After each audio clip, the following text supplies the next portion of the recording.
Bonjour à tous, bon réveil matinal à vous qui nous suivez sur la belle télévision et qui nous écoutez sur la 91.0. Alors au programme de cette matinale, information, découverte, voyage à travers l'Afrique par le biais de toutes nos rubriques et puis il y aura aussi de la bonne humeur. Je suis accompagnée de Georgina et de Stéphane.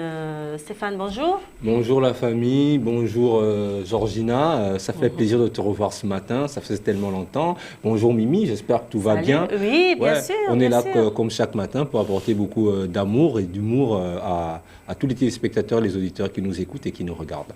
Bien sûr. Georgina, good morning. Good morning, everybody. Welcome to another edition of the Matinale, like Mireille likes to always say.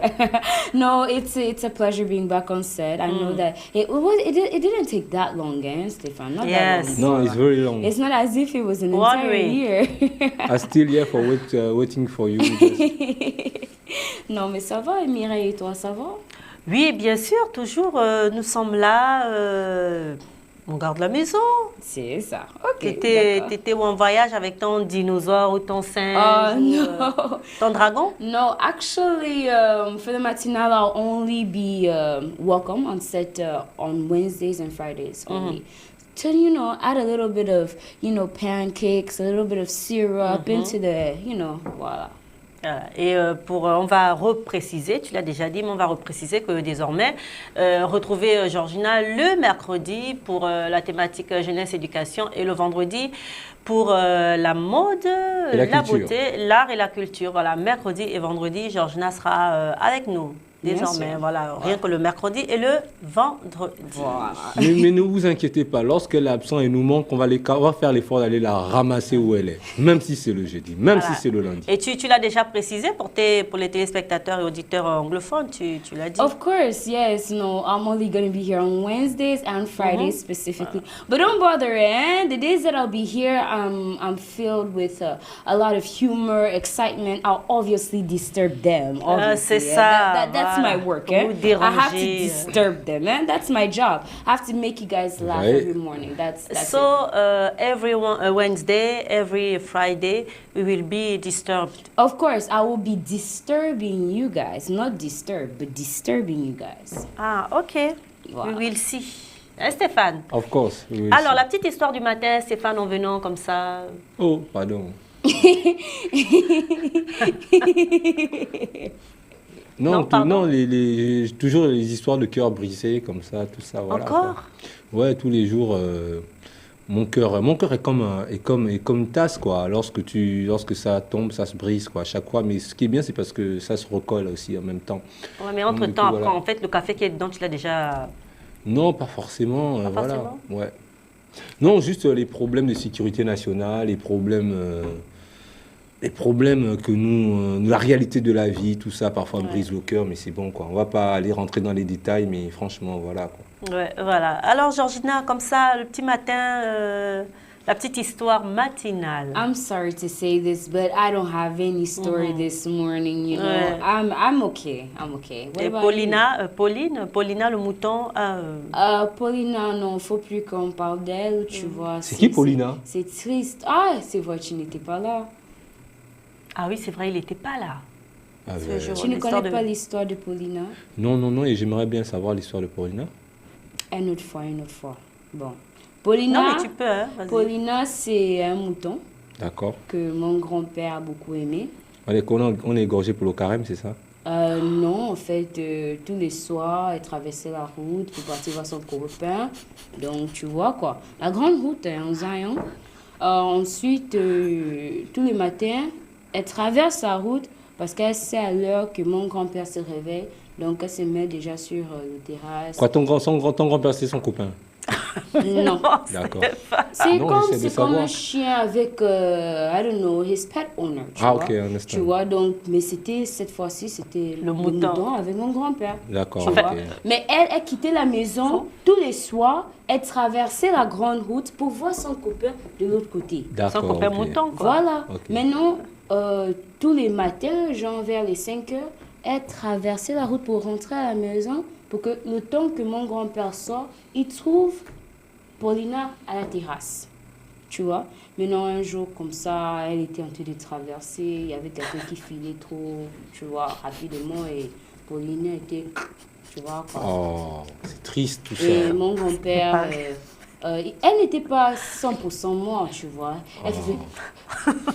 Donc, il a demandé à... Elle agonisait, c'est ça? Voilà. Oh, Bon, elle était Stéphane. traumatisée, c'était comme un anti-choc, tu vois. Un choc ou un anti-choc, puisqu'elle a eu le choc? Bon, un anti-choc pour certains de nous, mais c'était un anti-choc. choc pour elle, tu C'est vois. trop fort. Maintenant, Bon, on un appelait- anti-choc pour ceux qui n'ont pas le cœur, qui n'ont pas de cœur. Voilà quoi, surtout d'accord. la personne qui l'avait tamponné, tu vois. c'est un Maintenant, anti-choc c'est pour comme elle. ça que mes frères sont partis tirer Paulina de la route. Paulina. Maintenant, Ils n'ont pas mangé, j'espère. ah non, par contre, comme elle faisait comme ça, là, on demandait, on tue. Il dit non, il faut qu'elle meure naturellement, comme nature. Mais comme là, elle n'est plus morte nature. naturellement. Mais si, elle était comme ça, là, jusqu'à la puisqu'elle a eu un fin. choc. Jusqu'à Ouais. la fin, quoi. Mais enfin. Mais voilà, ça, c'était Paulina, quoi. C'est triste, Paulina. C'est pour ça que Bon, je ne ben, veux pas qu'on parle trop de... D'accord, bon, ben, la vie continue hein, pour Paulina, que Dieu Non, est ton mais âme. elle Et est là voilà, en quoi. esprit, quand même. Elle nous surveille. D'accord. On va continuer.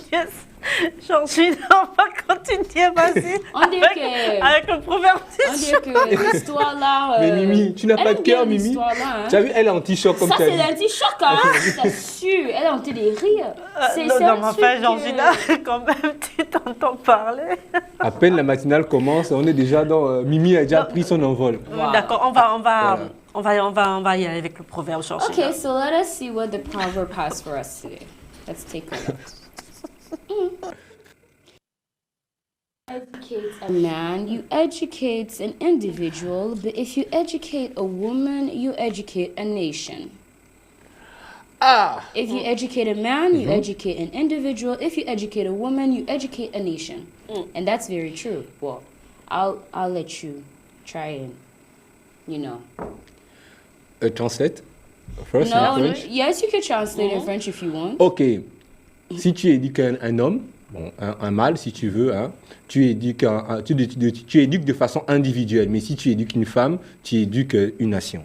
On va dire ça comme ça. Éduquer une femme, c'est éduquer une nation. Nation. Éduquer, enfin, une fille, c'est éduquer une nation. Éduquer un garçon, c'est D'accord. éduquer une personne. Moi, je veux dire déjà que en fait, c'est bon. Éduquer une femme. Je commence par la femme. Éduquer une femme, et c'est éduquer une nation. Ça va dans le sens. En fait, ça veut dire tout simplement que la femme, c'est celle qui donne la vie, c'est elle le pilier de la famille, c'est elle qui éduque normalement, qui est censée guider toute une famille, la femme.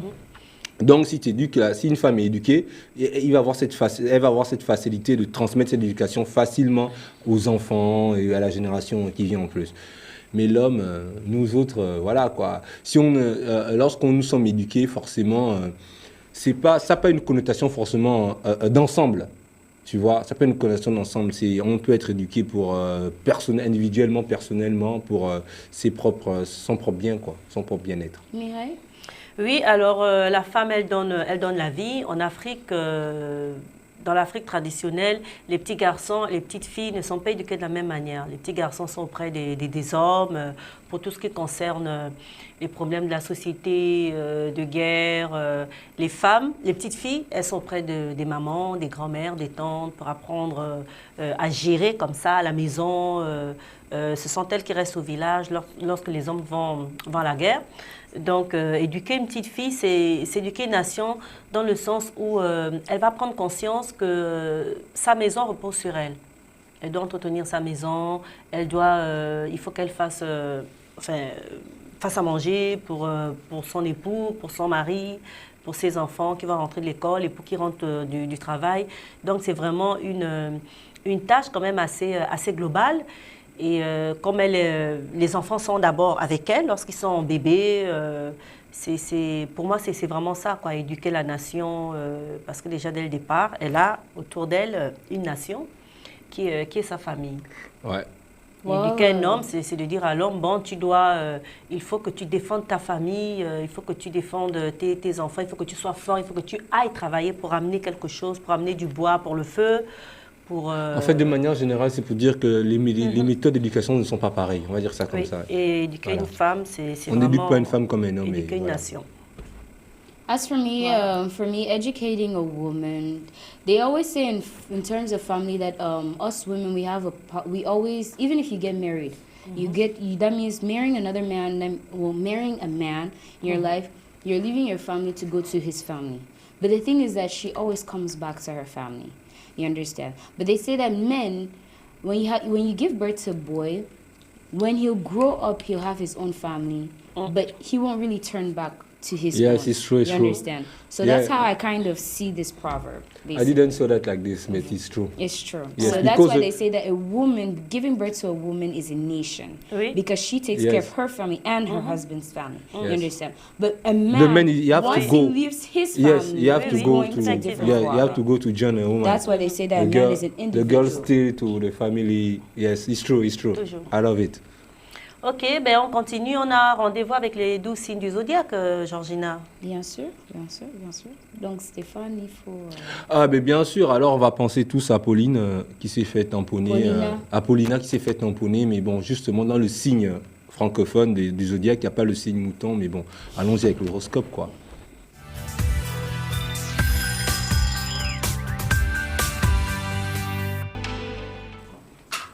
Voilà, c'était donc les 12 signes du zodiaque.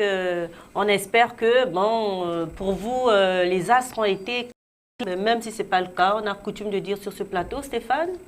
Oui, on reste toujours soudés et on reste toujours fort, quoi. Et toi-même, tu choisis Non, en fait, c'est pas ce qu'on a l'habitude de dire pour l'horoscope. Non, c'est ce pas- que Sabrina a l'habitude de dire, qui n'est pas là ce matin, voilà, elle Non, a c'est l'habitude pas de ce dire qu'elle a autre coutume chose. de dire. Mais moi, je dis, Ah oui, toi, tu changes, je ok, transforme oui. ça, mais en gardant le sens, en fait. D'accord. Oui, oui, et on colore nous-mêmes notre journée. Oui, bien sûr, et on va le colorer tout de suite en musique, parce que la musique, c'est ce qui fait vibrer tous les corps et toutes les têtes d'Afrique. Donc, allons-y en musique, quoi.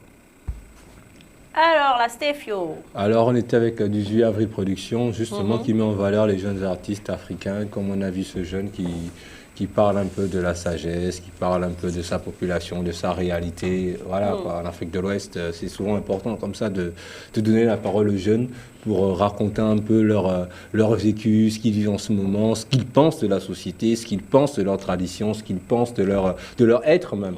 Donc voilà, quoi. Et Belle c'était très musique. bien, hein. Ouais. C'est entraînant, c'est Très- jeune. Très belle coloration, voilà, qui adapte la modernité et la Oui. tradition. Donc c'est vraiment... Ça, c'est ce qui est important. c'est vraiment Georgina. très Qu'est-ce que tu important as de le pensé de valoriser. cette I vidéo? like the instruments. Yes, nice. Donc, tu vois, j'ai beaucoup aimé, j'ai beaucoup aimé. Et c'est jeune, c'est funky, c'est cool. Ouais, c'est vraiment funky, quoi. Et c'est du Burkina? Ouais, c'est du Burkina Faso. C'est du Burkina. On va faire un grand coucou à tous ceux qui nous regardent du Burkina. Et nous restons justement au Burkina. Ouais. Et cette fois-ci, nous parlons d'éducation. On suit l'élément et après on en parle.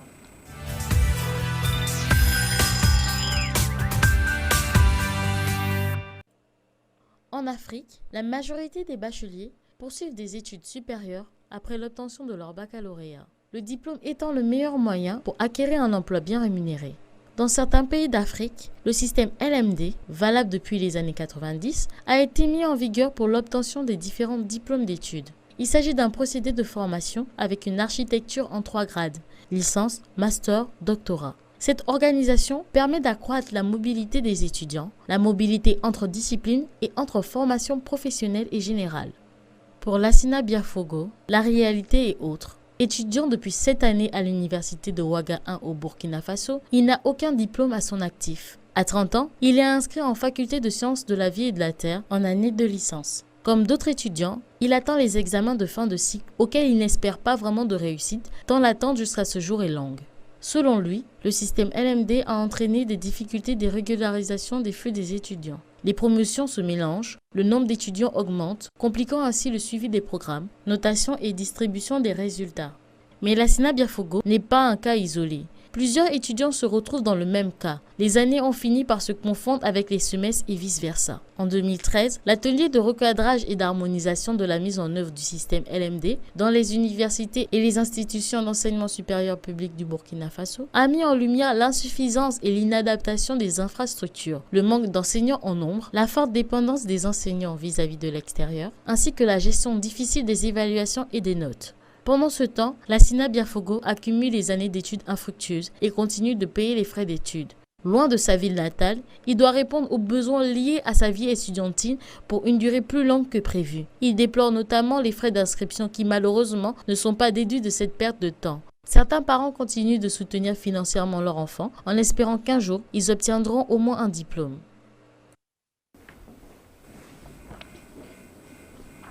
Voilà, nous étions au Burkina, Lassina Biafogo, 30 ans et toujours à l'université, sans aucun diplôme à son actif. That's kind of crazy as for me, because being 30 years old, I really feel bad for him that, 30 years old, you're in university and you still don't have a diploma because of the way that the school is. And when you see the way that the school is made, it looks beautiful, it's well developed, it's good, it's clean.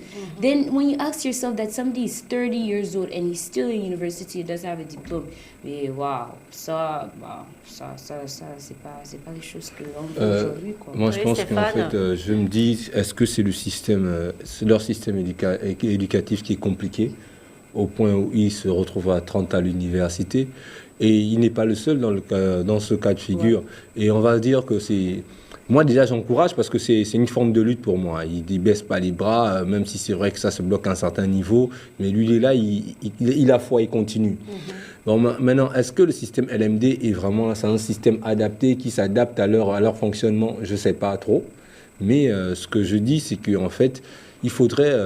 si j'étais à sa place, à sa place, j'essaierais quand même de faire des cours du soir et de trouver quand même un boulot au lieu d'attendre comme ça, parce que tu sais, en Afrique, quand ce genre de choses se passe, on ne sait jamais, quoi. Oui, tout à fait, effectivement, parce que c'est tout un ensemble de choses qui fait que Lassina Biafogo soit toujours à 30 ans à l'université sans diplôme, pour la simple et bonne raison qu'il n'a pas pu passer ses examens.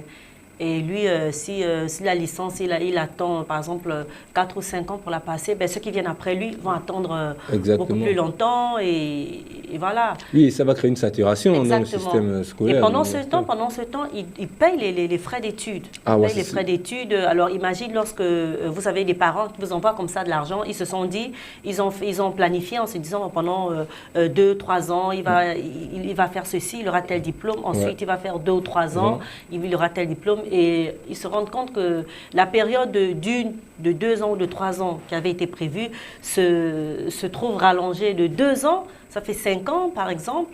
Et donc là, c'est carrément tout le planning d'une famille qui se trouve chamboulé. Et ceux qui sont à la tête du système éducatif du Burkina Faso, ils n'ont qu'à prendre leurs responsabilités, parce que déjà, c'est des années en l'air comme ça qui volent en l'air pour rien comme ça. C'est quoi? C'est un genre même d'année blanche, je dirais ça comme ça, un autre genre d'année blanche, parce que tu peux pas évoluer à l'université. Les années ne font que passer, tu n'as toujours pas de diplôme pour la raison... Pour plusieurs raisons. Genre, tu n'as pas pu passer les examens, voilà. Donc, du coup, ils n'ont qu'à prendre leurs responsabilités. Voilà. Sinon, ça va bloquer tout le système. Il y aurait saturation à l'université. Et puis après, comment ils feront, en fait? Mais en fait, moi, je me pose la question que, même si tu as raté, par exemple, l'examen, normalement, il y a des... On appelle ça... Non, mais là, ce n'est pas une question de rater l'examen. Là, c'est parce qu'il n'a pas pu passer l'examen. Non, je sais qu'il n'a pas pu passer l'examen. Je n'ai pas refusé. Mais normalement, dans le système de chaque université, chaque école, quand un enfant n'arrive pas, par exemple, il y a un truc qui s'est passé le jour-là, tu ne pouvais pas passer l'examen, normalement, il y a un jour qu'on doit se rattraper. Il y a un jour où on dit que non, les gens qui ont raté l'examen telle date, vous pouvez refaire ça, par exemple, je ne sais pas, d'ici 2 semaines, tu vois. Ensuite, toi-même dans ta tête, tu dis, là, j'ai encore une deuxième chance, je vais faire tout possible pour que je puisse passer ça. Tu vois, en fait, ce sont les choses comme ça. Le système d'aujourd'hui, ça doit être genre... like they say in English, it has to be flexible enough so that everybody will be able to have a chance to do it. Mais là, c'est pas qu'il n'a pas eu la chance ou qu'il ne pouvait pas passer. Les examens n'ont pas été préparés. Donc, il n'est pas le seul dans ce temps, en fait. Oui, c'est pas un cas je n'ai pas isolé. refusé qu'il n'est pas, tu vois, c'est une situation, en fait, qui interpelle tout le monde. Je comprends ça, tu vois, je comprends ça. Je suis avec vous. Mais le problème, c'est aussi, en fait, c'est une manière d'ajouter aussi, genre, qu'il y a certaines choses que l'école aussi, c'est pas seulement les élèves qui doivent foncer, tu vois.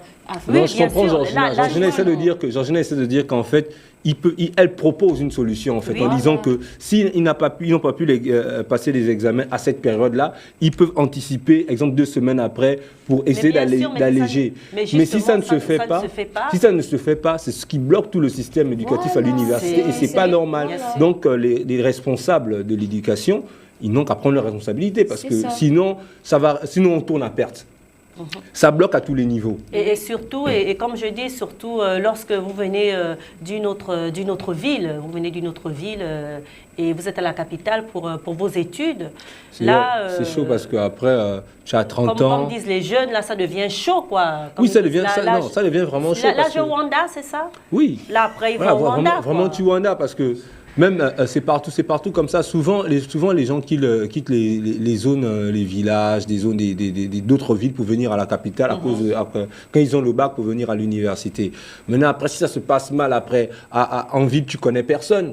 Oui. Tu connais personne, tu n'as pas forcément un parent qui va t'accueillir, il y a la vie après, et ça devient compliqué à tous les niveaux pour toi.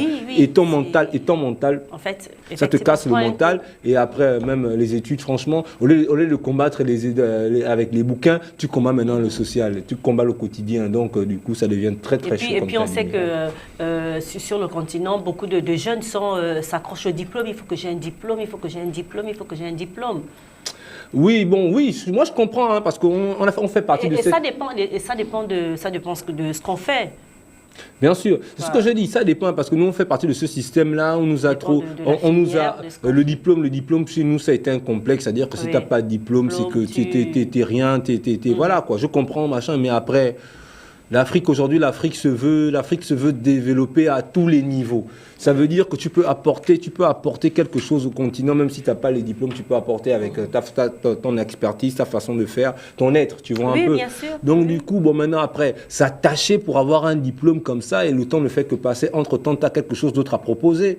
Bon, là c'est vrai que dans le cas de ce jeune burkinabé, on va dire c'est pas de sa faute. Comme disent les jeunes, c'est comme ça, c'est comme ça. Mais il faut voir que dans certaines universités africaines, il y a des jeunes qui ont 30 ans aussi, mais pas pour la même raison. Moi, j'aime bien le système anglophone. Tu sais que moi, quand j'étais à l'université à Accra, moi, j'allais pas en classe. Sérieusement, j'allais pas en classe. J'étais dans mes sound systems, dans mes concerts, mais dans mes underground systems, mes trucs, dans ma musique. Mais juste que j'avais mes fiches de cours. Pendant qu'on fait les répétitions, j'ai dit au mec, bloquez d'abord la batterie, je regarde mes fiches de cours. Je sais que je calcule la date de l'examen et je me passe et je cartonne. C'est la thématique jeunesse éducation. On va en parler tout au long de cette émission. Pour l'instant, on va suivre le JT anglais qui vous est présenté par Georgina Piga. À tout de suite.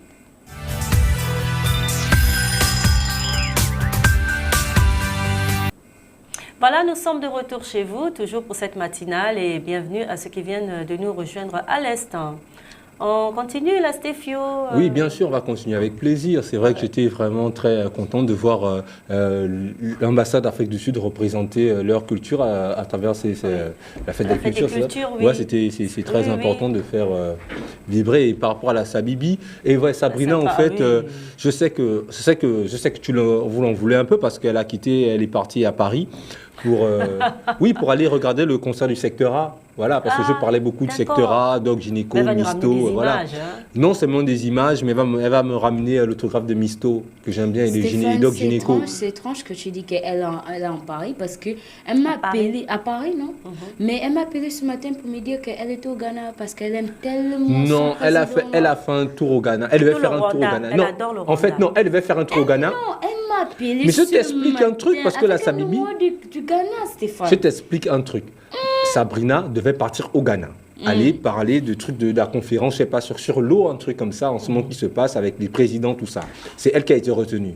Mais seulement, elle a dit au directeur général, à monsieur Ousmane Tissé, que non, mais DG, je ne peux pas partir dans une conférence politique. Entre-temps, il y a le secteur A qui est sur scène, qui joue. Franchement, je préfère forcément le secteur A, parce que ce sont le secteur A, ils sont plus que des présidents, quoi. Donc, comment tu peux expliquer qu'elle m'a appelé avec un numéro du Ghana ce matin? Mais tu sais, aujourd'hui, avec l'ère du numérique, il y a Mais beaucoup... vous dites la même il y a chose, beaucoup- tu dis qu'elle allait au Ghana. Ah non, toi, Non, tu dis elle qu'elle a allait Paris, elle a Paris, Ah, elle a Paris. Sarcelles pour le concert du secteur Non, A. peut-être toi, tu étais en train de rêver qu'elle est partie en Paris. Je te dis, Mais je te dis qu'elle m'a appelé ce Bon. matin du Ouais. Ghana. elle n'est pas au Ghana, sa bibi est à Paris. Elle devait partir, elle a peut-être fait escale, elle a Je te peut-être dis fait qu'elle escale. est au Ghana, Mais elle a pris, Stéphane. elle a pris Air Label, elle est arrivée Ah. avec Air Elle est Label, partie au elle a, Ghana pour nous représenter. Bon, un la peu de belle musique, hein, matinée. un peu de elle a dit, musique. elle va, Vous voulez elle a dit au souffler un peu, DG, c'est pas elle a dit, Georgina. Paris, Un peu elle a de dit musique. au DG, elle a dit au DG Et que c'est elle peut pas aller. Tu es là? Ah, c'était magnifique. Il y a des hein. fous, il y a des folles.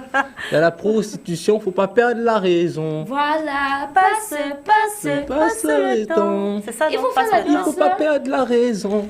Passe, passe, passe. Et ça, c'est quoi, Stéphane?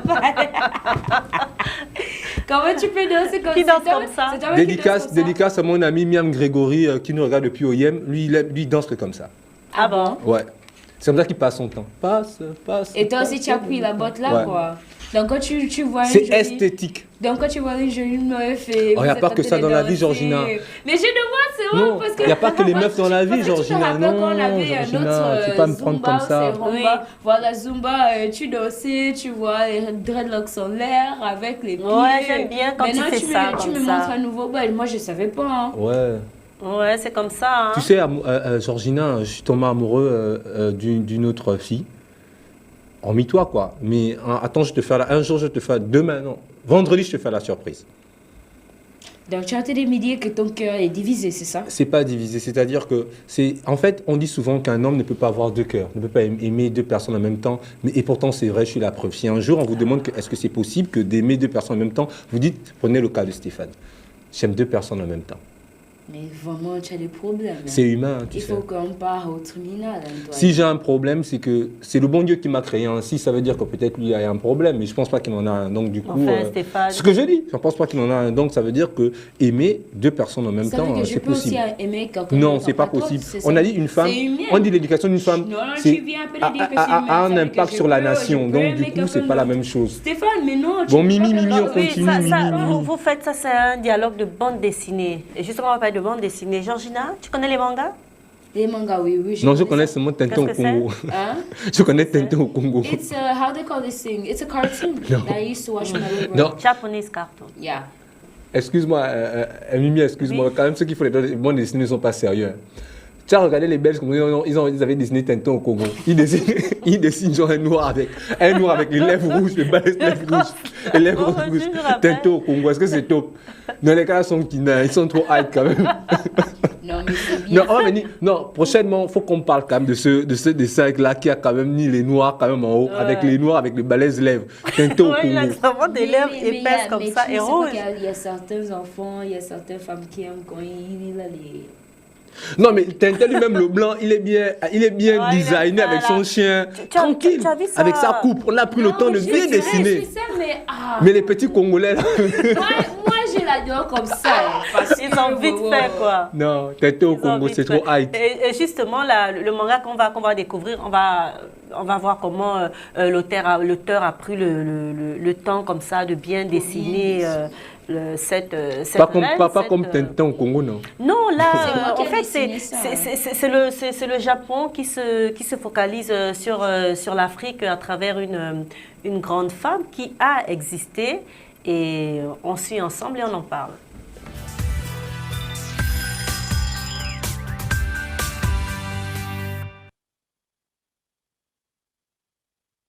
Pour tous les amoureux des contes et mythes égyptiens, manga Reine d'Égypte. Le manga est une bande dessinée en noir et blanc et au code graphique particulier qui se présente sous la forme d'un roman et se lit dans le sens de lecture japonais de droite à gauche. Aujourd'hui, le mot manga fait référence à tout l'univers de la bande dessinée. Au Japon, les mangas font partie intégrante de la culture et touchent aussi bien les enfants, les ados que les adultes et même les personnes âgées. À travers le manga Reine d'Égypte, l'Afrique se lie au Japon avec l'univers passionnant d'Hapshut, inspiré de faits réels. En effet, ce manga nous fait découvrir l'histoire de cette femme d'exception, considérée comme la première grande reine de l'histoire de l'humanité, la première femme pharaon.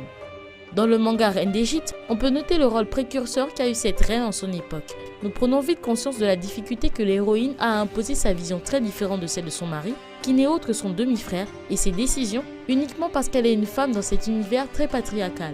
Ce manga nous emmène à travers l'Égypte ancienne, à la découverte d'une femme qui a réellement existé. Une histoire captivante sur cette femme qui a décidé de prendre les commandes de sa vie. Le combat d'une femme trop libre pour son époque. Son charisme, son intelligence et sa volonté sans faille sont ses meilleurs atouts. Mais suffiront-ils à provoquer une révolution au pays des dieux ? Voilà, donc on parlait là d'un manga qui parle comme ça d'une reine d'Égypte. Queen of Egypt. Moi, je te dis que c'est moi qui ai appris à la dame là, comment dessiner ça. Première femme pharaon. Voilà. Non, mais c'est bien. Déjà, moi, j'ai grandi dans les mangas parce que les mangas, les bandes dessinées, c'était vraiment de notre époque. On avait encore ce souci-là d'aller dans une... comment dire ça? Comment t'appelles Une biblio? Non, pas une bibliothèque. Il y avait des mecs là qui avaient leur tante, ils vendaient des livres là. Ah d'accord, des petites librairies. Ouais, des petites librairies de rue là, voilà. Donc on achetait des Strange, des mangas, des trucs comme ça. On avait ce souci-là, c'était vraiment ma génération, les années 90. Du coup, bon, maintenant après, quand tu vois cette femme qui dessine bien, qui prend son temps, ça n'a rien à voir avec Tintin au Congo, quoi. Parce que, excusez-moi de revenir sur le sujet, mais Tintin au Congo, c'est un truc qui me passionne parce que, tu vois, le mec, il dessine Tintin, il dessine tous ses frères belges avec une précision vraiment, comment on dit, une précision la plus... Finesse. Voilà. Mais lorsqu'il dessine le noir, tu vois un noir avec des lèvres, des grosses lèvres rouges, franchement, quoi, tu vois. Et ça me faisait marrer. Je disais ça à ma mère. Mais maman, ça, c'est les noirs, ils me font peur, quoi. Ils me font peur, maman. Ils me déstabilisent. Mais oui. Tu disais, t'avais quel âge? Hein? T'étais au Congo, attends, quand Tintin au Congo sort, c'est dans les années 80. Après, il y a eu des réadaptations, après. Oui. Voilà, donc c'est un peu ça. Mais c'est bien comme ça, bon, parlons de ce manga que... Oui, c'est très bien. Et la bande dessinée aujourd'hui, moi je trouve que ça a tout son sens parce qu'aujourd'hui, avec le numérique, tout le monde trouve son ordinateur, connexion internet, tu peux lire le manga, voilà. Entre-temps, nous on avait ce souci d'aller acheter, tu vois, le livre, tu feuillais, tu pages, tu prends ton temps, tu regardes la maison d'édition, tu regardes celui qui a dessiné. C'était plus de temps, mais c'était là l'éducation. C'est ça, t'éduquais, tu vois, j'avais l'impression de rentrer dans le livre, tu vois un peu. Effectivement. On appelle ça comment? J'ai dit que c'était plus excitant, genre dans le sens que quand tu ouvres un livre, tu vois beaucoup de couleurs, voilà. Tu vois des dessins. En fait, quand tu tournes les pages, vraiment, tu vois, tu comprends quoi. Et je te jure, et voilà, et ça te poussait, et ça te donnait envie de dessiner. Voilà pourquoi quand tu vois les mecs des années 90 comme nous, tu vois, on avait ce souci de savoir dessiner. Tu vas voir que tous ceux qui sont nés dans les années 90, ils savent au moins dessiner quelque chose. Même si c'est pas trop. Voilà, parce que tu as ce souci de reproduire. Mais lorsque tu as un téléphone portable ou bien machin, c'est vrai, mais t'as pas ce temps, quoi. T'as pas ce feeling-là qui te donne envie de dessiner. Et toi, à l'époque, tu dessinais quoi? C'était quoi ton super-héros? Moi, j'avais beaucoup de super-héros. Moi, mon super-héros. Choisis un. J'avais Sangoku. Sangoku. Ouais, j'aimais bien Sangoku. Que toi-même, tu as dessiné? Ouais, je dessinais. J'aimais bien CR de Dragon Ball Z. Et j'aimais beaucoup Hélène et les garçons. Ok, voilà. toi, Mireille? Moi, j'aimais beaucoup Candy. J'aimais Candy, j'aimais Déméthane, j'adore les animaux. Moi aussi, j'aimais à cause de la flume. Gentil petit Déméthane. Il y avait ma voisine qu'on appelait Renatan. Oui. Voilà. C'est Renatan. Renatan, c'était la fiancée de Déméthane qui avait la flume. Tu as dessiné Tu as déjà dessiné ça? Non, créer la créativité. Mais j'ai dessiné beaucoup de choses. Candy, je dessinais parfaitement Candy. Non, elle te parle de ta créativité, ta création, c'est-à-dire que tu crées ton personnage à toi. Et voilà. Non. Oui, bien sûr. Ok. Ah ben non, mais si on me donne une feuille, je peux redessiner Candy. Ah bon? Tout à fait. Il faut qu'on teste ça. Non, mais c'est vrai, tu sais, nous, notre génération, tu vois, c'est pas comme aujourd'hui, il y a les gens qui s'appellent Miss Whitey, quoi. Tu vois un peu, ça, c'est la génération des années 2003, là, où franchement, ils écrivaient. Nous, à notre époque, on savait écrire les lettres aux filles, tu vois. Quand je voulais de toi, j'écris une lettre avec précision, tu vois. Tu peux demander à Père Médoune. Tu fais comment? Demande à Père Médoune. Et aujourd'hui, quand tu veux attirer. Mais aujourd'hui, c'est maintenant les WhatsApp. Père, on sait quelque chose, c'est WhatsApp. On dit quoi? Comment tu vas? C'est bon. Tu vois, entre-temps, c'était ma chère princesse. Quand je regarde ton regard, ta splendeur en salle de classe, quand tu tournes ta tête vers moi, ça me cristallise l'esprit, ça me cristallise le cœur. Oh mon Dieu, tu es ma reine. Quand je ferme les yeux, je pense à toi. Tu vois, ça, c'était paroles de tous les jours que tu as ça dans la tête comme ça. Ça, c'était les années 90. Là, au moins, tu sens que oui. Tu vois, dans toute votre génération. Donc, tu faisais beaucoup de lettres avec les mêmes mots et en fait. Il y avait beaucoup de mots. Il y avait un autre mot là. Que t'es le terme de mon commencement. Tu vois un peu, tu peux comprendre ça? En anglais, c'était philosophique. En pidgin, on dit Chelokata. Tu es mon kata. Tu as vu? Le kata. Tu as vu la nouvelle génération? Tu es mon kata. Tu es mon thé, de mon café. Tu es le kata de mon thé. Tu vois, tu es la nouvelle génération. Nous, dans les années 90. Nous, dans les années 90. Mais Stéphane, tu Mireille, es le kata de mon thé, quoi. tu as vu? Tu as vu comment elle me parle? Mais c'est À l'époque, romantique, ça. dans les Stéphane. années 90, une fille n'osait pas dire ça à un mec. Stéphane. Avant, elle disait quoi? Hein? Non, elle avait même peur de répondre parce que papa est méchant, tu vois. Et à l'époque, quand tu rencontres une fille, tu attends qu'on l'envoie chez le boutiquier aller payer le pain. Donc tu pointes déjà chez le... C'est juste 2 minutes. Donc Stéphane, c'est comme ça que tu Bonjour, faisais, comment quoi. ça va? Bonjour, comment tu vas? Tu veux juste voir le sourire de la fille, Et quoi. quand tu te On ne voyait pas les vers petites filles, moi, on ne voyait pas les petites filles au bar, en train de boire. C'est Non, vrai. tu vois, les années 90, c'était Nostalgie. bien. Les années 90, c'était les meilleures années du monde. Et maintenant, c'est pas. Non, là, c'est fini. Une lettre, toi, ça fait combien de temps que tu as reçu des lettres? Moi. Oui, une lettre d'amour, bien Avec écrite, toi, tous les signée. jours. Hein? Non, c'est les WhatsApp, c'est ah, on dit quoi bébé, ah Je bébé, t'ai on dit dit que tu quoi es le bébé, kata de non. mon thé, Bon, Stéphane. c'est bon, vous allez discuter vois. de vos lettres d'amour. On suivait Hélène et les tout ça, garçons. Ok. Clancy et les filles. Pardon? On suivait Hélène et les garçons, et Clancy et les filles. Georgina. On écoutait Vanessa moi, j'ai Paradis. faim. Ah oui, oui, oui. Je pense qu'il est l'heure de manger. Mais bon, moi, j'avais déjà commencé comme Stéphane, c'est le kata de mon thé, donc... Et qu'est-ce que tu lui proposes? On fait quoi aujourd'hui? Qu'est-ce On que mange je quoi? vous propose? Non, c'est une surprise quand même. Hein, Stéphane? Qu'est-ce que tu en penses? Moi, je veux manger ce que tu me proposes. Hein. Moi, j'aimerais bien manger. Ah, qu'est-ce que j'aimerais manger? J'aimerais bien manger de la viande. Non, de la viande avec des légumes. Avec le pain?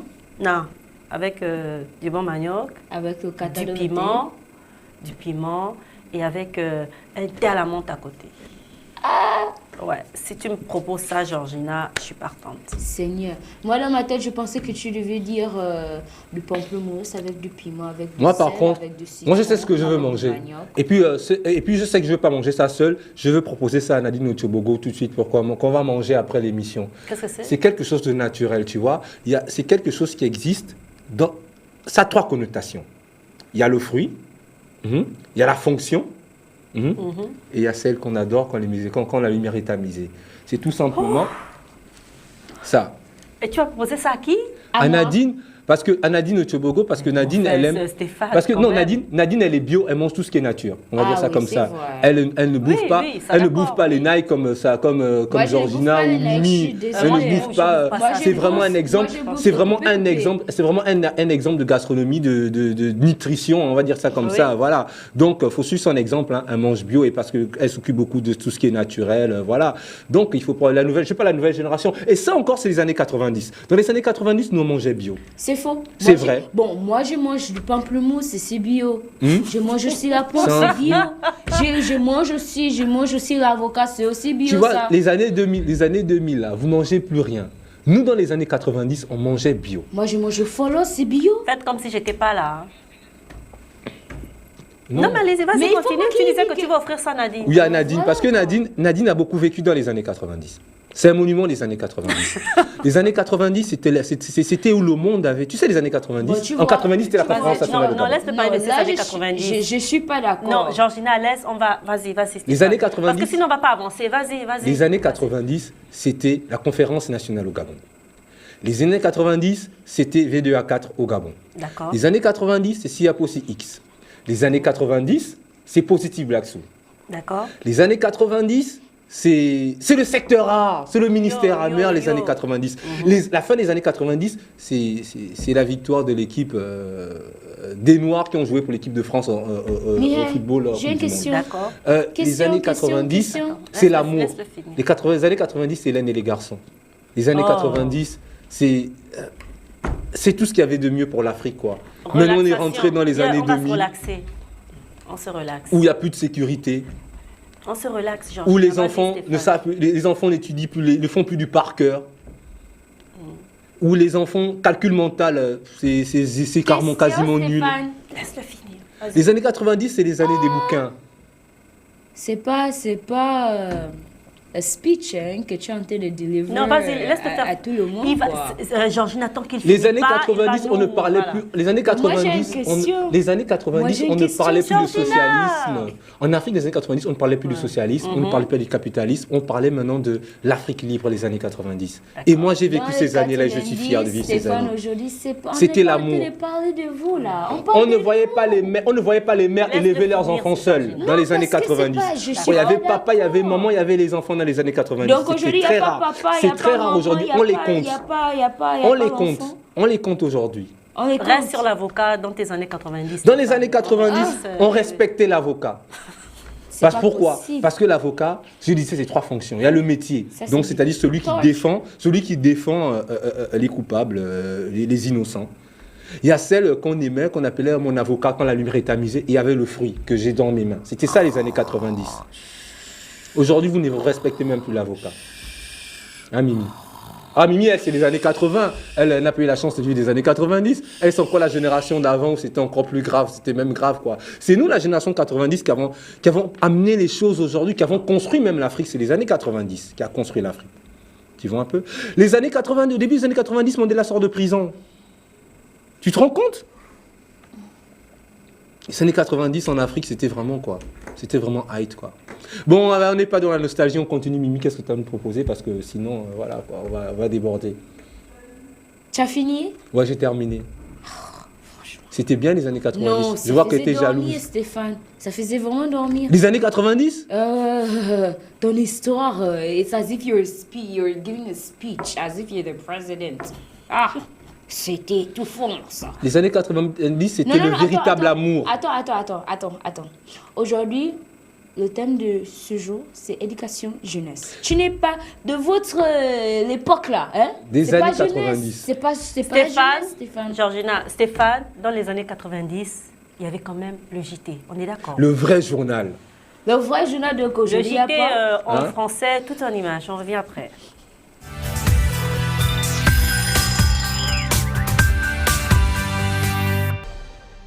Merci de rester avec nous pour la deuxième partie de votre programme matinal. Et puis, bienvenue à ceux d'entre vous qui nous rejoignent à l'instant. Nous continuons, bien sûr, cette matinale. Et Stéphane, qui va comme ça nous proposer quelque chose, on aime bien, des petits voyages musicaux, des petits voyages en musique, des escales, on va dire ça comme ça, des escales. Alors, nous sommes allés au Burkina, nous sommes allés dans beaucoup de pays aujourd'hui. Et Stéphane, on continue avec ta rubrique. Bien sûr, on va justement chez les Touaregs au Niger pour parler d'un chanteur qui joue de l'électro avec une guitare assez électrique, qui use de son patrimoine de blues, de jazz pour apporter une musique assez Touareg, une musique de guitare berbère. Donc on va aller avec Mnou Mokhtar du côté du Niger.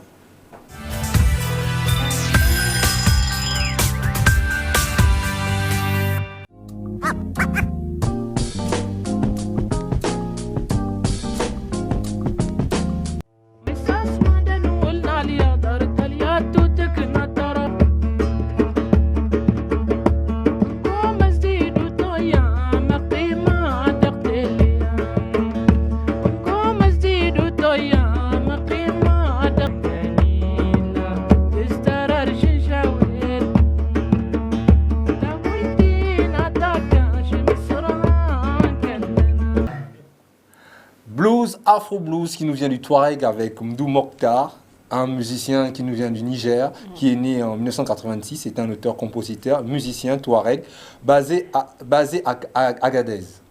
Voilà, et comme ça il fait du mélange entre la musique, le folklore du Touareg avec le blues, le jazz, la pop, la musique africaine populaire, justement. C'est aussi un acteur de cinéma parce qu'il a tourné dans des films qui est en anglais, qui est The Rain Color of the Blue with a Little Red in it. Voilà. Georgina, c'est exactement ce que ça veut dire. On va pas faire de commentaires là-dessus. Et il a participé à des albums comme Anouak, Tedala, Tera, Tazugay, Afelan et Anar. Voilà, c'est vraiment un musicien vraiment Touareg, parce que les Touaregs, c'est vraiment, c'est pas que c'est un peuple discriminé, mais on ne parle pas beaucoup musicalement, voilà, que tu reparles que sur des problèmes politiques historiques. Mais là, aujourd'hui, on vient comme ça, avec un Touareg qui vient nous apporter sa base culturelle, sa musique, comme ça, voilà. Donc c'est assez important. Et pour la petite histoire, c'est le premier musicien à adapter des jams électroniques avec une guitare à la Jimi Hendrix, voilà, parce que il est aussi fan de Jimi Hendrix comme ça, et il le mélange à sa culture touareg. Donc c'est Sam Mokhtar que je voulais vous faire découvrir ce matin. Ah oui, moi, personnellement, j'ai beaucoup aimé. J'ai trouvé ça très reposant, très méditatif aussi. Oui, très reposant. Maintenant, la question qui me vient à l'esprit, c'est est-ce qu'aujourd'hui, parce que nous, dans les années 90, c'était une musique, c'était vraiment ce genre de musique qu'on écoutait parce que ça soignait notre esprit. Maintenant, aujourd'hui, on reçoit une jeune qui fait partie de la génération 2005, là, parce que je dis ça comme ça, voilà. Et ça fait plaisir qu'elle est là sur le plateau parce que c'est quelqu'un de formidable. J'ai eu le temps de discuter avec elle comme ça en off et on travaille aussi ensemble. Et voilà, quoi, elle est là pour nous apporter beaucoup son expertise musicale et son expérience, même si elle est de la nouvelle génération. Bonjour. Bonjour, bien, madame. Bien sûr, c'est notre invité du jour. Notre premier invité du jour, Tressilya Diramba. Stéphane a commencé, il va te cuisiner. Bonjour. Bonjour, Tressilya Dirabou. Dirabou, oui, c'est ça, Dirabou. Tressilya Dirabou, c'est ça? Bienvenue dans notre plateau de la matinale déjà, et DYT. Et ma première question, c'est pourquoi ce prénom, ce surnom DYT? Parce que nous, dans les années 90, on avait des noms, tu vois, un peu des noms un peu comme genre Natural Smith, tu vois, Mimi la bergère, tu vois, des noms comme ça. Mais on a DYT, d'où vient le nom DYT? DYT, c'est mon nom, donc j'étais pas comme vous qui vous inventiez des noms sortis de nulle part qui caractérisaient pas forcément ce que vous étiez. Donc, donc DYT, c'est mon nom, donc Dirabou. Le T, c'est pour Tressilya. Le Y, c'est pour mon deuxième prénom. Mais c'est fait à ma petite sauce, donc je dis pas souvent ce que ça signifie exactement. Comment t'es venue cette flamme de t'intéresser à la musique, l'univers que tu représentes assez bien, hein? Quand j'étais en terminale, j'étais proche des slameurs. Donc, tout mon petit univers était dans le slam. Il faut d'abord rappeler, c'est quoi le slam? Le slam, c'est de la poésie urbaine. C'est bien. Donc, ça m'a beaucoup plu parce que les garçons avaient l'air, surtout les garçons, même s'il y avait plusieurs filles, pas très visibles sur le plan national, mais il y en avait. Les garçons étaient tellement inspirés, c'était tellement beau parce que le slam, c'était pas juste de la diction, c'était aussi de la gestuelle, c'était magnifique à regarder. J'ai commencé à m'y intéresser et j'ai créé une page Facebook dédiée au genre. Après, j'ai commencé à m'intéresser pour les stages de vacances. Pour ma licence, je me suis intéressée un peu plus à la musique pour voir ce que ça donnerait. Je suis partie à Ospro et là, j'ai été beaucoup plus proche des musiciens et je me suis rendu compte qu'il y avait de très bons chanteurs et de très bons rappeurs qui n'étaient pas connus sur le plan national et ça m'a étonnée parce qu'on est resté à se dire que la culture musicale gabonaise perd de la valeur. En même temps, il y a des gens de vraies valeurs, enfin, pas dire que les autres n'ont pas de valeur, mais il y a de la musique que tout le monde peut écouter qui se fait, mais dans les coulisses. Pourquoi? Donc, je me suis intéressée à ça et je me suis dit, pourquoi pas aider ceux-là qui ont des difficultés à se mettre en lumière. Et c'est maintenant que ensuite tu décides de devenir manager, c'est-à-dire aider, être la voix de ces artistes qui sont vus en background, qui sont dans le background et donner une ouverture à travers tes écrits, tes publications, voilà, tout ça en fait. Oui. Et comment est venue cette flamme aussi de devenir manager? Parce que nous, dans les années 90, quand nous on s'intéressait à un groupe, on allait à fond, quoi, vraiment à fond. Est-ce que c'est vraiment cette même connotation, cette même rage, quoi?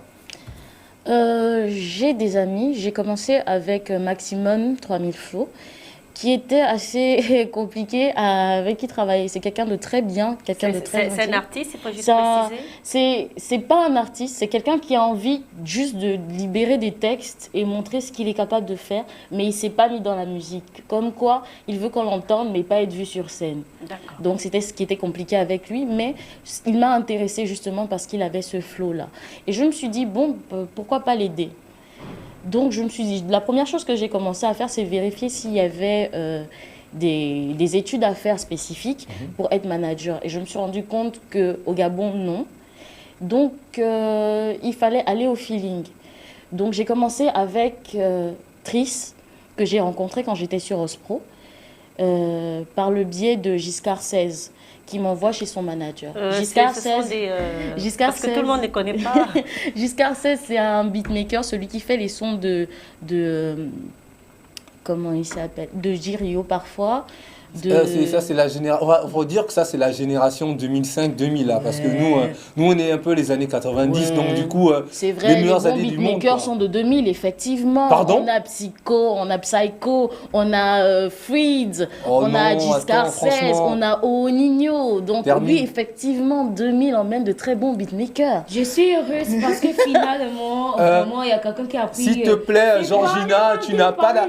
Georgina, chacun a son tour de parole, s'il te plaît, Georgina. C'est de ma génération. Je sais. Voilà, donc... non, mais respect, quoi. Ça me fait plaisir de parler à cette nouvelle génération qui est là aujourd'hui, qui représente, parce qu'à l'époque, nous, dans les années 90, quand on parlait aux femmes, les femmes se taisaient, elles écoutaient. Maintenant, on voit une petite fille qui est à côté de moi, qui commence à parler avec moi, ça prouve qu'elle a beaucoup de feu et j'apprécie ça. Et du coup, voilà. Et nous, dans les années 90, on avait aussi des bons concepteurs musicaux qui Double PDC, X, Laurent John Moussa, John Mousse qui est le caméraman, mais non, John Moussa. On a eu tellement de bons beatmakers aujourd'hui que je représente bien. Il y a aussi moi qui fus beatmaker parce que j'ai fait le McDo qui est parmi nous, qui est encore en offre, qui va être là, va témoigner que moi j'ai fait l'instrumental de la Gandoïne qui a permis d'avoir un balafon à Zenangado. Je suis un bon beatmaker aussi. Donc les années 90 aussi, on a eu toute cette flamme aussi, voilà. Mais je suis très fier d'être devant toi, en plus une femme qui se bat pour la culture urbaine gabonaise. Allez, Priscilla, montre ton flow. Maintenant, ma question c'est que tu es manager et puis voilà, tu as forcément des influences qui t'ont marqué, voilà, tu n'es pas venu comme ça dans ce milieu et dire que je vais être manager. Forcément, tu t'es inspiré de certaines personnes. Peux-tu nous en parler un peu? Sincèrement, j'ai pas eu vraiment d'inspiration. Ah, dommage. Mais c'est vrai que j'aurais peut-être eu plus le feu si j'avais eu des inspirations. Mais pour ma part, quand je suis très proche de quelqu'un, je me donne autant que je peux. Donc, Loïc, qui est un chanteur R&B, qui est en ce moment mon artiste, peut en témoigner parce que je suis tombée pour lui. Ah, tombée de quelle façon? Façon WhatsApp ou bien façon des lettres? Non, tombée de tu te casses la gueule. D'accord, ok. Ouais, Priscilla, j'avais une question assez particulière. Comment tu fais pour concilier études et management comme ça, managing des artistes? J'ai fait communication à l'Institut de gestion, ce qui fait que j'ai appris certaines petites bases qui m'ont permis de pouvoir gérer. Maintenant, j'ai eu un temps de pause à l'école qui m'a permis de réfléchir à ce que je voulais faire et à pouvoir pratiquer en off ce qui me plaisait. Wow. Et donc, tu te jettes entièrement dans l'univers de la musique? Effectivement. D'accord. Et tu peux tu parlais de slam. T'es slameuse aussi? Non, je ne suis pas slameuse. J'écris juste quelques petits textes. Elle a essayé, mais... Tu peux peut-être nous dire comme ça des textes que tu écris? Parce que j'ai jamais eu la force de retenir un texte et de le jeter et d'aller devant les gens. Parce que la caméra, pour moi, les yeux des gens, pas la caméra. Les yeux des gens, c'est quelque chose de stressant. Donc, quand il y avait les sessions de slam, c'était plein de slammeurs, de très bons slammeurs qui étaient là, qui te regardaient et qu'il fallait attendre quelque chose de beau. En même temps, je ne suis pas sûre que ce que je fais, c'est beau, donc j'osais pas. Donc. Et si tu avais un conseil à donner aux jeunes comme ça qui te regardent sur la manière de manager les artistes, qu'est-ce que tu dirais? Qu'il faut rester, c'est-à-dire qu'il faut faire une école pour ça, il faut apprendre. Tout à l'heure, on a parlé justement de ce jeune Burkinabé à 30 ans qui est encore à l'université parce qu'il n'a pas pu avoir cours, il n'a pas pu passer les examens. Je ne dirais pas qu'il faut apprendre. Il faut avoir certaines bases qui te permettent de pratiquer pour ne pas être perdu au moment où les choses commencent à se compliquer parce qu'il y a plein de trucs en dessous qui sont autres que la simple distribution de la musique. Il y a la gestion même de l'artiste qui est souvent compliquée parce que l'artiste peut vouloir un truc que toi, tu trouves que ça ne lie pas à sa carrière. Donc il va falloir gérer les deux. On rencontre des personnes qui sont vraiment têtues.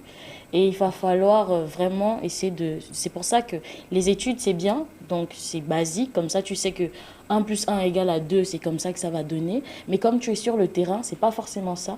Tu es obligé d'aller au feeling et surtout connaître la personne avec qui tu travailles. Comme ça te permet d'avoir un certain lien. Mais j'aimerais dire qu'il faut pas être non plus trop ami avec son artiste parce qu'ils ont tendance à se dire c'est bon, je peux faire ce que je veux, je dis ce que je veux et c'est pas lui qui va décider, c'est moi l'artiste.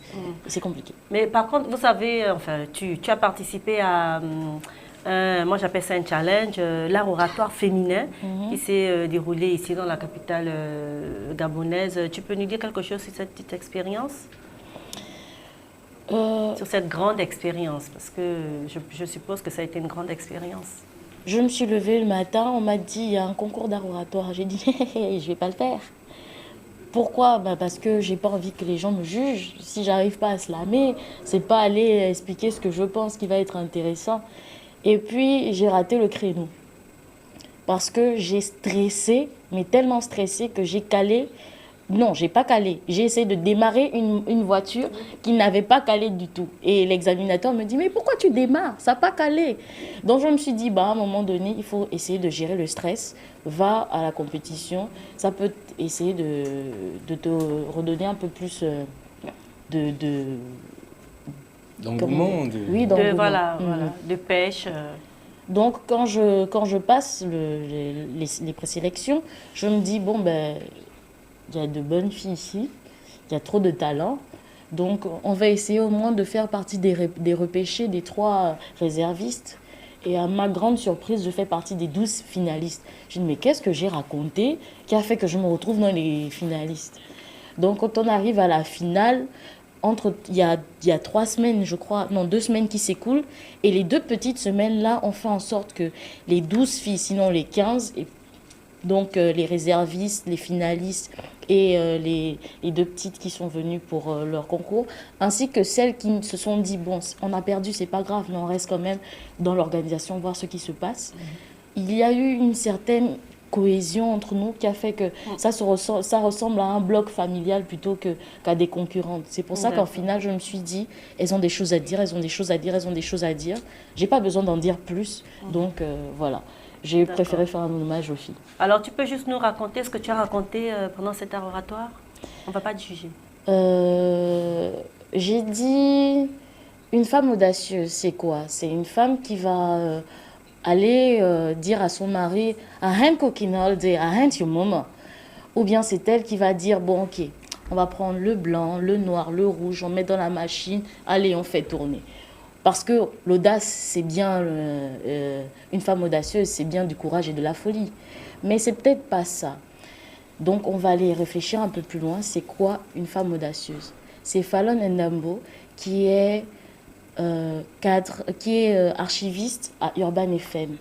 C'est la slameuse Milvan Doki, qui travaille comme commerciale et qui doit lier son art et son travail en même temps dans un monde d'hommes où les hommes draguent par-ci et par-là.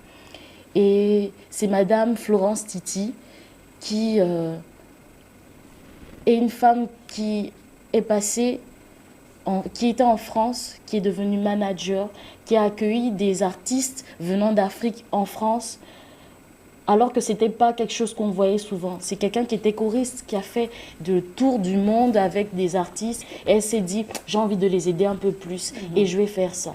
C'est ça, être une femme audacieuse. Et j'ai essayé d'englober le tout, mais je me suis dit, la fougue, la passion, passer par les préjugés, travailler dans un monde qui est sexiste, c'est le quotidien de toutes les femmes. Donc, dire femme audacieuse, c'est une répétition. Donc, je suis Dirabungo Alika Tresilia, je suis femme. Waouh, là, franchement, j'ai vraiment aimé les années 90, mais je sens que je commence à tomber amoureux de la nouvelle génération. Voilà, de toute manière, Tresilia elle va rester avec nous quelques instants. Le temps, Georgina, de nous proposer quelque chose. Georgina, qu'est-ce que tu as prévu pour nous aujourd'hui? As for today, today is Wednesday. It's true that it's not a Tuesday for sneak peek, but let's look at the sneak peek of today, Wednesday.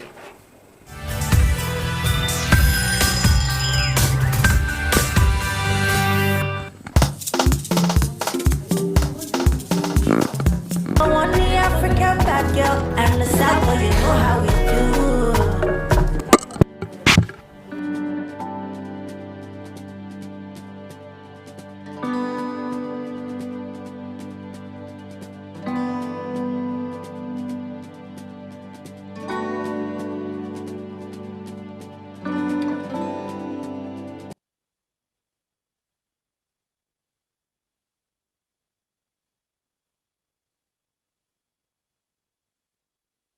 Okay, so that was actually Tiwa Savage and Wizkid. The sneak peek is actually that if you have been on WhatsApp, Twitter, Snapchat, what else again, MySpace, maybe you haven't noticed that Tiwa Savage and Wizkid are having a little fling, are having a little fire. I guess they're trying to become, you know, one instead of two people. You understand? So if you want, you can really take a look at the various videos that they're having, the official videos like Milo. Some people are even saying that Wizkid sang that song because he was attracted to her. There are concerts that we have been seeing that Wizkid has even kissed Tiwa Savage on stage. I mean, it's kind of getting catchy, eh? Somebody like Tiwa Savage that just got divorced, she has a child, and you know, Wizkid that has 3 baby mamas, and then the mama, yeah, 3 baby mamas. It's kind of funny, but people are asking themselves, there are many people asking themselves, are they going to get together? Are they going to get married? Are they going to have another child? That is the slam. That's my own slam, eh? It's not music, but yes, it's sneak peek at least, so. C'est vraiment un sneak peek, hein? Non, mais vraiment. Alors, on ne sait pas, on ne sait toujours pas. Est-ce qu'ils vont se mettre ensemble? I guess by next week, I'll be able to confirm whether or not they are together or not. So. Ok, donc on se demande si les deux sont ensemble et la semaine prochaine, tu vas nous en dire un peu plus. En fait, tu vas suivre l'actualité, quoi. C'est pour ça que c'est sneak peek, on ne donne pas toutes les informations. Oui, voilà. Bien sûr.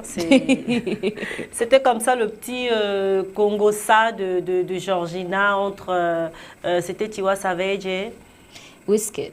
Voilà. Est-ce qu'ils sont ensemble? Est-ce qu'ils sont pas ensemble? Les a souvent vus ensemble, comme ça. Il assiste au concert. Et puis, bon. Des petits bisous, les attraper les mains, tu vois. Les petits textes, messages, les lettres, ma princesse, ma chère princesse, comme Stéphane aime dire. Voilà quoi.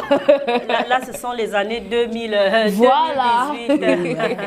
N'est-ce pas, la Stéphio? Nous avons aussi un autre invité. Treslia est toujours avec nous là sur le plateau, mais nous avons bien sûr un autre invité. Et cette fois-ci, on parle toujours musique, mais des jeunes comme ça qui font de la musique. Elle parle de musique un peu plus urbaine, moderne. Et là, nous avons quelqu'un qui nous parle d'un instrument traditionnel, la Stéphio. Oui, avec moi sur le plateau 3, je dirais, de la matinale, je suis avec Yameko Donald, un ami, un frère, un philosophe, un économiste, un militant culturel, un instrumentaliste aussi.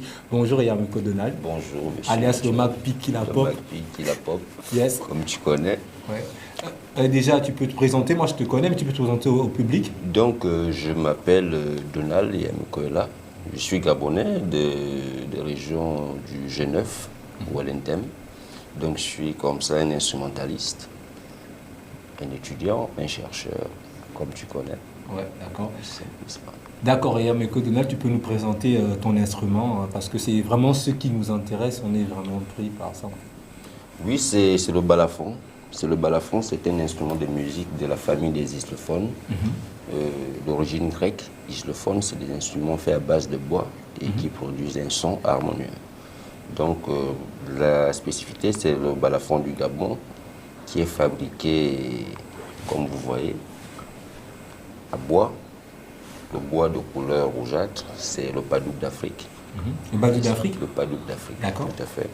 Il y a plusieurs constructions, il y a des calebasses, il y a des lianes, donc toute cette harmonie qui forme le balafon. D'accord. Et il y a des calebasses en bas qui est la sonorisation du son? La sonorisation, c'est-à-dire la résonance du son pour faire perdurer les touches quand on joue. C'est ce qui fait en sorte que le son soit constitué. Et raconte-nous un peu ta petite histoire avec le balafon. Comment est venu vers ce rapport avec le balafon? C'est une grande histoire d'amour, parce que quand ça fait plus près de 10 ans qu'on se connaît, et j'étais toujours vu avec ton balafon. Je t'ai jamais posé la question comme ça. C'est quoi ton amour avec le balafon? Bon, l'amour avec le balafon, je dirais, c'est héréditaire, n'est-ce pas? Donc ça vient de mon père qui a reçu ça du grand maître Mezo qui a mené le Gabon, le balafon au Gabon dans les années 1800 par là. 1800 carrément. Voilà, donc avec la pénétration fond au Gabon, il faut préciser que le balafon est arrivé au Gabon par la pénétration fond. Donc ça vient de mon père, on a hérité et jusqu'à présent on entretient cette relation avec l'instrument. Ah, voilà, c'est la raison pour laquelle on retrouve le balafon un peu en Cameroun, en Guinée équatoriale, parce que dans la culture fond, parce que c'est vraiment. Hein. Mais aujourd'hui, on va dire que le balafon est joué dans les églises, les églises des protestants, le balafon. Ça ne reste pas que dans la connotation traditionnelle, bien c'est pour faire le pont en fait. Bon, c'est pour faire le tout, c'est un instrument de musique, comme je l'ai dit, donc ça peut servir à tout genre, toute catégorie de musique. Ça peut être des musiques religieuses, des musiques de réjouissance, des musiques initiatiques, selon le joueur, n'est-ce pas? Par exemple, moi, je ne sais pas bien jouer les chansons religieuses parce que je ne me suis pas spécifié dans ça. Je sais que Magpi, c'est vraiment un grand patriote du Gabon. Bien sûr. Voilà pourquoi tout de suite il va nous faire l'hymne national du Gabon avec les Le balafon balafons. du Gabon. C'est du jamais vu, c'est du venez voir. Quand j'ai écouté ça la première fois, l'hymne national, je me suis dit, ah là là. Il m'a fait ça au studio une fois, j'ai dit, ah, je tombe dans les pommes. Allons-y.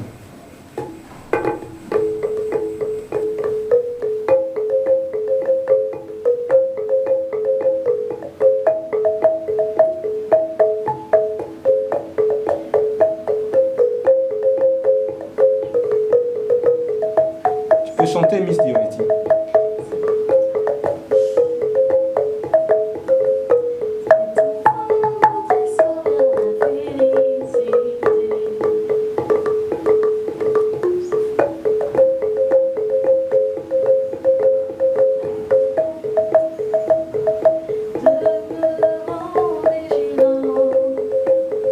Sans faiblesse et sans haine, autour de ce drapeau qui vers l'honneur nous mène, saluons la patrie et chantons sans arrêt, unis dans la concorde et la fraternité. Éveille-toi Gabon, une aurore se lève, encourage l'ardeur qui vibre et nous soulève. C'est enfin notre essor vers la félicité, c'est enfin notre essor vers la félicité. Ah ben bravo, hein, bravo à l'équipe de la matinale, bravo à Miss DYT, bravo à McDo de Killa Pop, bravo à Mimi et bravo à Georgina, parce qu'aujourd'hui on dit souvent que voilà, et les Gabonais là, faut me respecter, hein, j'aime votre pays en haut, hein. Regarde comment on joue le balafon ici, l'hymne national. Et le McDo, vraiment ça fait plaisir de te voir jouer comme ce balafon. Ça fait combien de temps que tu joues à cet instrument? Quand j'ai commencé à jouer à l'âge de 13 ans, 13 ans? Oui. Donc, étant petit, on n'a pas toujours le privilège de toucher à cet instrument parce qu'à l'époque, les parents pensaient qu'on pouvait casser les calebasses ou bien faire mauvais usage de ça. Donc, du coup, on le laissait jouer à partir d'un certain âge quand on devenait de plus en plus mature. D'accord. Il existe un autre genre de balafon que j'avais vu une fois. J'ai eu la chance de le découvrir chez toi avec c'était un peu plus gros. Avec ça représente la basse. Tu peux nous dire un peu parce que c'est une grande famille les balafons. Exact. C'est une grande famille. C'est une famille constituée de 5 instruments. Et là, c'est le solo que je viens de jouer. Le solo, il y a l'accompagnateur, il y a l'intermédiaire, le plus grand. N'est-ce pas? Il y a la contrebasse et il y a la basse. Et à cela s'ajoute un autre instrument qu'on appelle le maracas en langue du Gabon. Voilà. Ok, je sais que sur le plateau A de la matinale, les filles sont en train de me regarder pour dire que voilà, comme t'as ton poteau, tu veux plus me laisser parler. Donc on va aller du côté de Mimi, comme ça, qui me regarde avec le sourire, pour dire Mimi, vas-y, tu peux poser les questions. Oui, non, c'est plutôt Trissylia qui voudrait poser une question, Trissylia, et puis peut-être aussi Georgina qui va poser une question. On va commencer par notre invité. Trissylia, tu as une question à poser? Oui, j'ai entendu dire que, je vous ai entendu dire qu'il y avait des calebasses à l'intérieur et je voulais savoir un peu plus comment c'était composé. Un peu plus comment c'était composé. Il y a des calebasses, comme je peux présenter, n'est-ce pas? Oui. Voilà les calebasses, n'est-ce pas? Ce sont des d'accord. résonateurs, n'est-ce pas? Ça permet d'amplifier le son. C'est-à-dire les frappes que je frappe ici, ça a de l'effet sur les calebasses. D'accord. Il faut un nombre de bois spécifique. Il faut un nombre de bois spécifique par rapport à la taille de l'instrument et par rapport à son rôle. Là, il y a 9 lamelles, comme les 9 provinces, comme c'est un balafon du Gabon. Ah, n'est-ce pas? d'accord. Ok, et il y a l'accompagnateur qui a 9 lamelles également, l'intermédiaire a 12 lamelles, la contrebasse a 6 lamelles et la basse 2 lamelles. Donc toi-même, tu as construit ça, tu peux fabriquer un truc comme ça. Donc, je peux fabriquer, oui. Waouh. Mais celui-là, c'est celui de papa. Ça, c'est la dernière fabrication. L'héritage. Hein. C'est bien, L'héritage. Alors moi j'aimerais que Monsieur Eya, Oui. Donald, me joue quelque chose de traditionnel, traditionnel. voilà, qui nous emmène au village. Au village. On quitte la ville, on quitte un peu la jeunesse. On va dans les années 90, hein, Stéphane? Non, pas dans les années 90, on va dans les années 80, parce que les années 80, c'est les années de Mimi. C'est là où Mimi commençait à sortir de chez elle en sexy.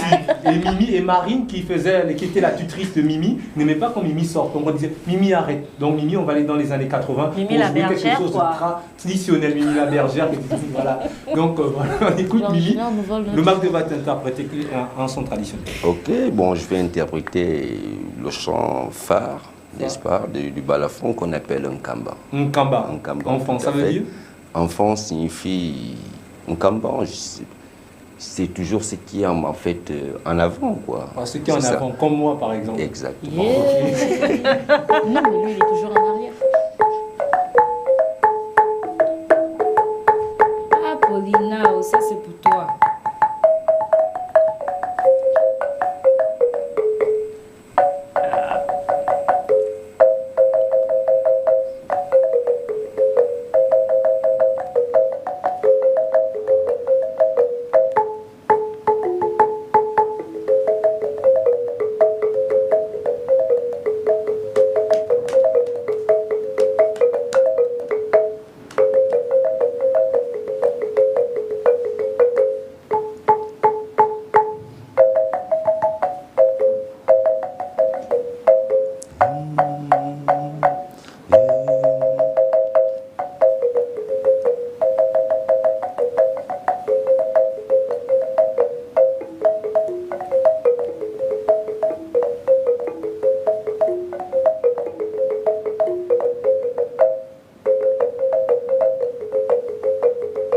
Je veux faire la voix.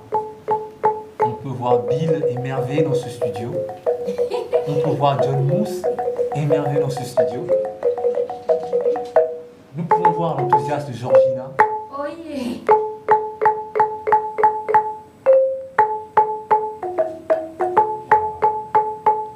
On peut voir Mimi. Donc c'est... On va d'abord applaudir parce que c'est voilà. Ah ouais. Je vois 1000 esprits déjà sur le plateau là. Ah bon? Ouais. Ils sont où? Ils sont parmi nous. Oh, c'est vraiment parce Et que Paulina aussi. c'est vraiment dedans. parce que j'ai pas mes textes en tête, j'en aurais fait un dessus. Non, mais on peut faire. Mais on va avoir l'occasion de le faire, t'inquiète pas. Stéphane, il a des textes en tête. Non, D'accord. moi je vais parler des années Mais 90. si- Des textes en texte. Mais si tu veux que Monsieur je parle... Eya, d'accord? Si tu veux... Ok, allons-y, on va discuter des années On 90. va juste faire les... Non, allons-y, monsieur Eya. Comme elles veulent que je parle des années 90. Non, allons-y. non, pourquoi? C'est la journée jeunesse, il est vieux. Ah, il Vous voulez n'arrive me pas à faire parler, comprendre je veux parler, ça. allez-y. Non, bon, lui va parler des années 80 et vous mettez... 90. 90, 90. et puis, bon, vous allez mettre Pas les 80. années 2000. Toi, d'accord. c'est les années 80, moi, c'est les années 90. Ok. Mais il faut Moi, faire c'est attention, même- hein. Oui, moi, c'est même les années 40. y a pas Non, de les souci. années 80. Monsieur Julie Eya. la bergère. Il y tient. Les années 90.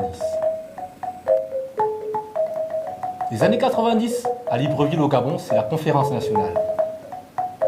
À cette époque, le président s'est rendu compte qu'il y avait beaucoup de problèmes au niveau de l'éducation, de la culture, du sport.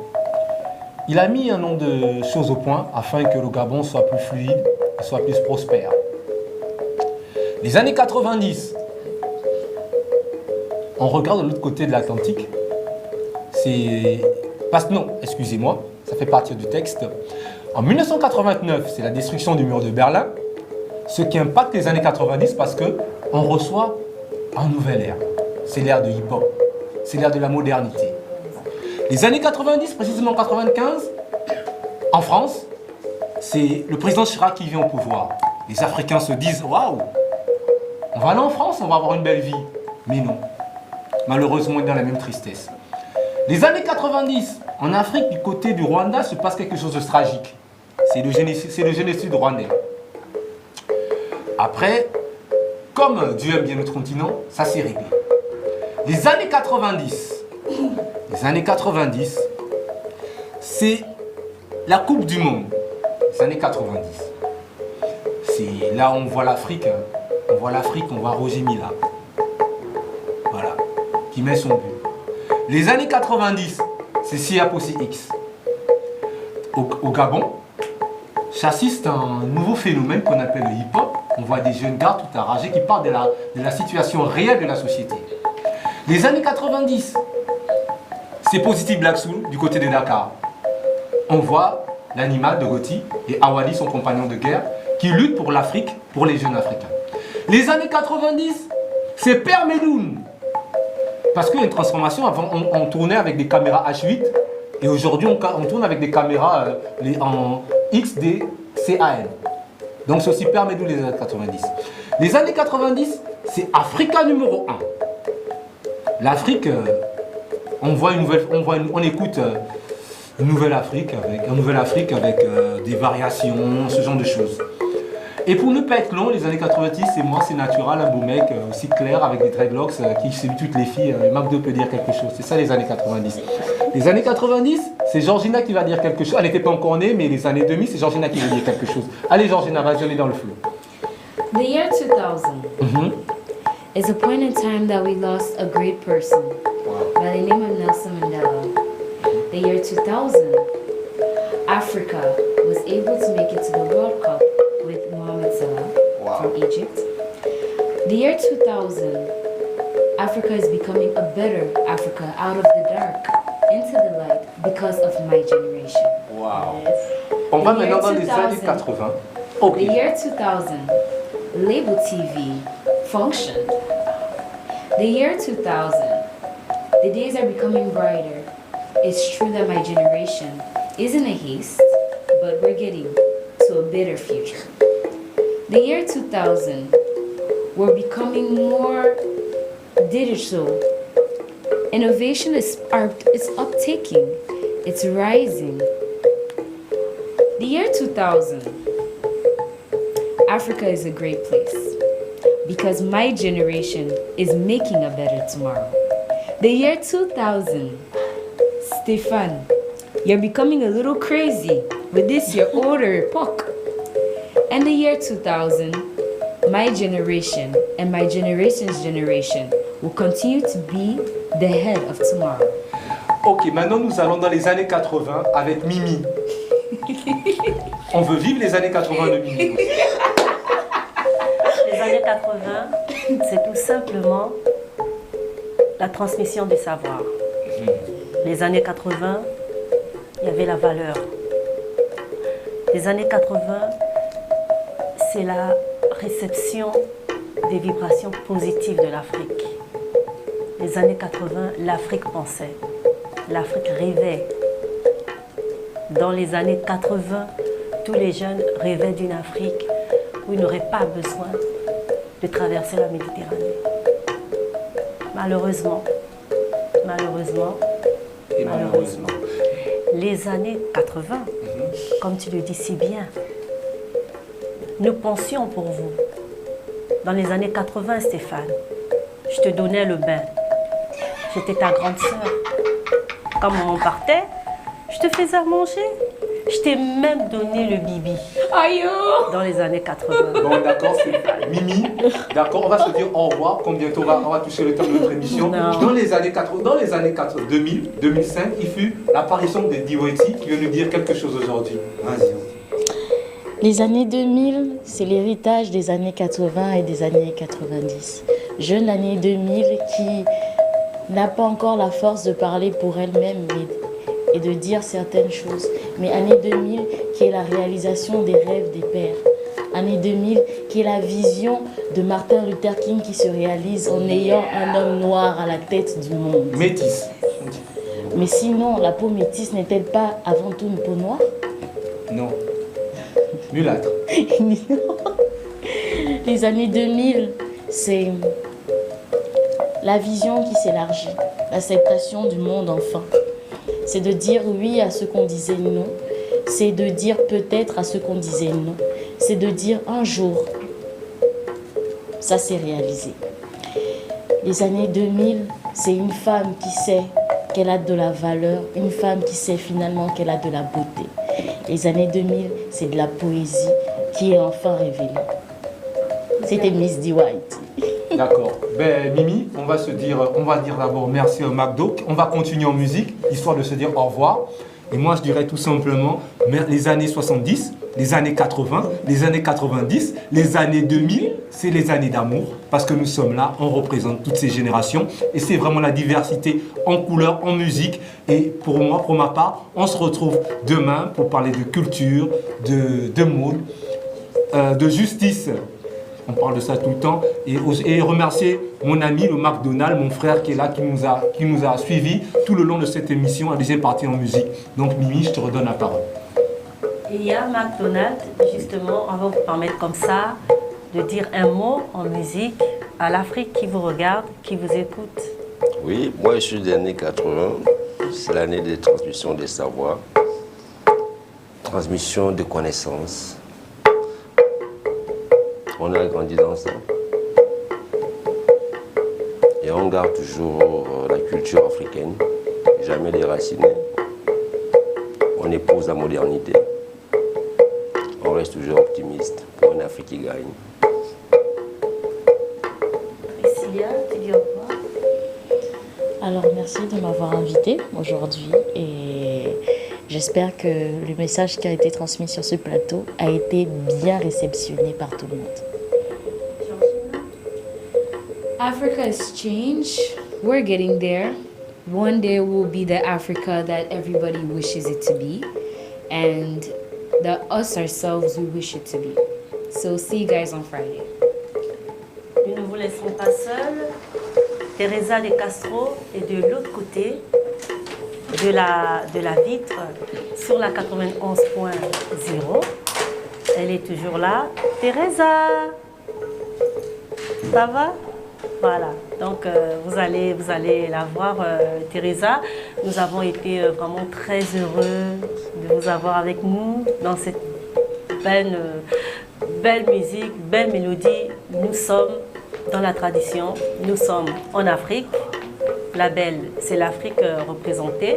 Je suis sûre que chez vous, à travers cette mélodie, à travers ces sons, vous recevez des vibrations positives. Oh Mimi, j'aime quand Mimi parle, tu vois Mimi, c'est... Vous recevez des vibrations Vas-y Georgina, comment Mimi fait? Montre comment Mimi fait Georgina s'il te plaît. On transmet comme ça le savoir des anciens. Voilà. Il est là, il joue du balafon, un balafon hérité de son père, c'est ça la transmission. Et lui, à son tour, il veut nous transmettre ça. Je sais, Stéphane, que tu veux reprendre la parole, mais pour l'instant, nous sommes là, nous transmettons. Nous transmettons, nous diffusons, c'est exactement ça. Et c'est ça aussi, justement, la belle télévision et la belle radio. Ça vous fait rire comme ça, mais au moins, je sais que c'est parce que vous aimez.